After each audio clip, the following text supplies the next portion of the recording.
So here I am pinning up the fabric on my frame in order to start creating a batik. This frame is particularly hard, the wood is particularly hard, and it hurts my fingers pushing in the pins, which often then pop back out at me.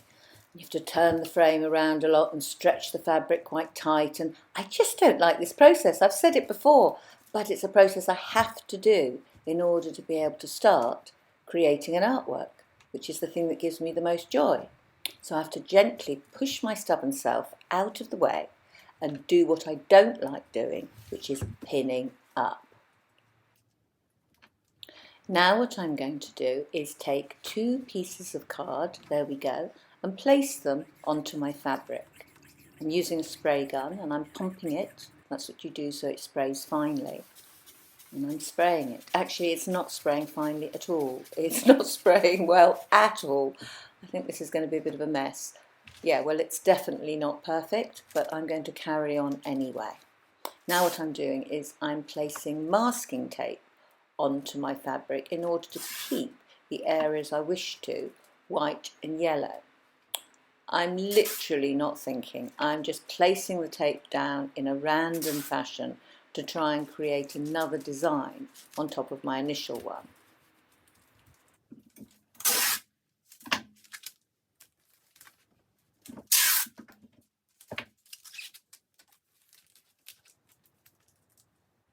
And now I decide to use plates as stencils. And I take my spray gun, which has got a raspberry in it this time, raspberry dye, and I pump it so that hopefully I get this time a beautifully fine spray. I haven't. I've got an even worse spray. Sometimes this happens. Spray guns don't work, and once you've started, you have to carry on. What a mess. A complete and utter mess. Yeah, and when these pieces of masking tape come off, it's going to be no better. It's going to show even more clearly, you can absolutely see it, the complete mess that is the beginning of a batik. Never mind, I'd better carry on. I might be able to improve it. I put my brush in the wax, and basically what I'm going to do now is draw a pattern on top of this ugly background. I'm protecting in the pattern that I'm choosing the white fabric, the yellow, the pink, the orange.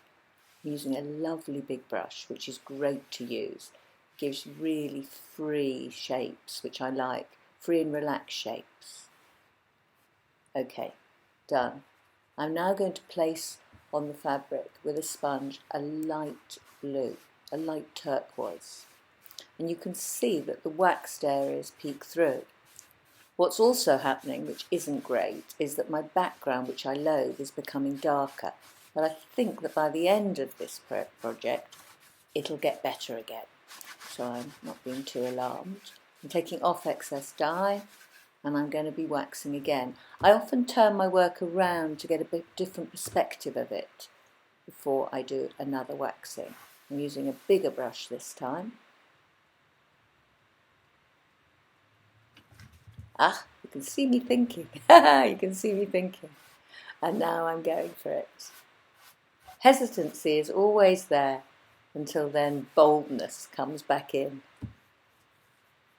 At this point, I just need to make marks. I just need to protect some of the colour underneath in a pattern, and each mark will lead to the next mark, to the next mark.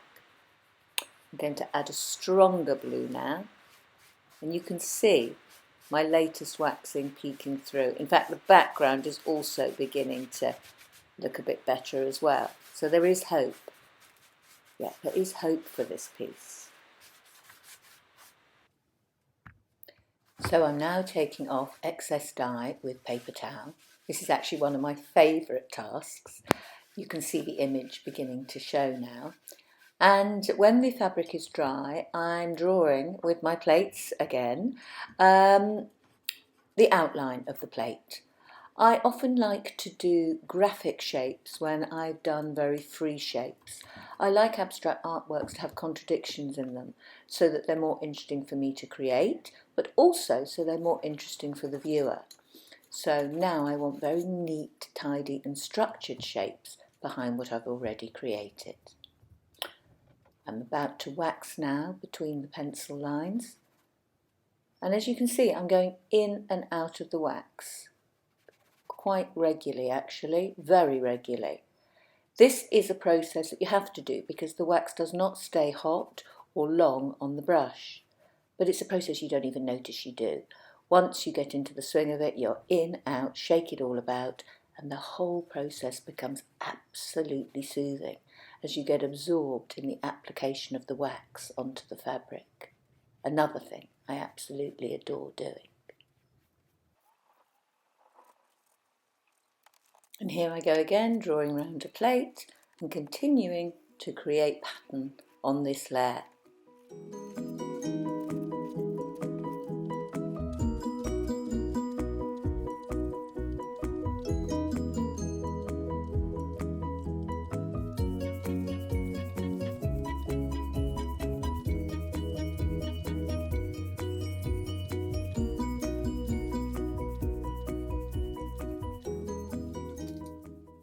Now all my waxing is done, I place an even darker blue over my fabric.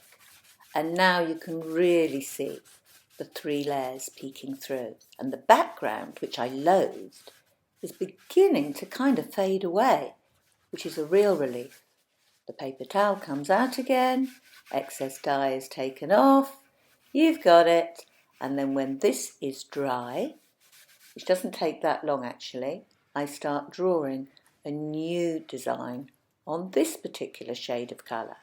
This time I'm using a chalk because the colour is so dark that a pencil won't show.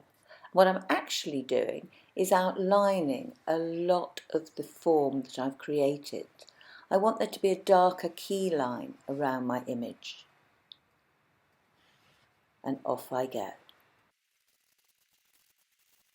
I now wax everywhere I wish to keep this colour, again with a brush, and there's quite a lot of waxing to do, so I'm going to again speed this bit up.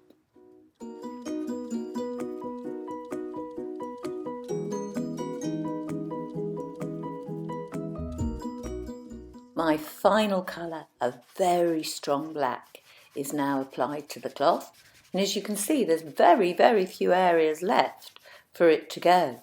But you can also see the key line of my image beginning to show. Just makes the image look more defined, which is exactly what I wanted.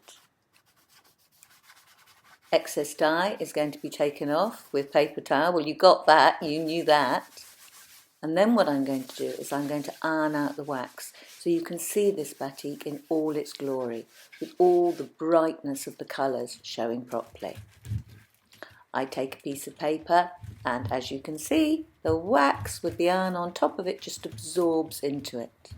I have to keep changing my newspaper until the batik is free of wax. It can be a bit of a process. But I'd far rather iron a batik than iron my clothes. I can assure you that.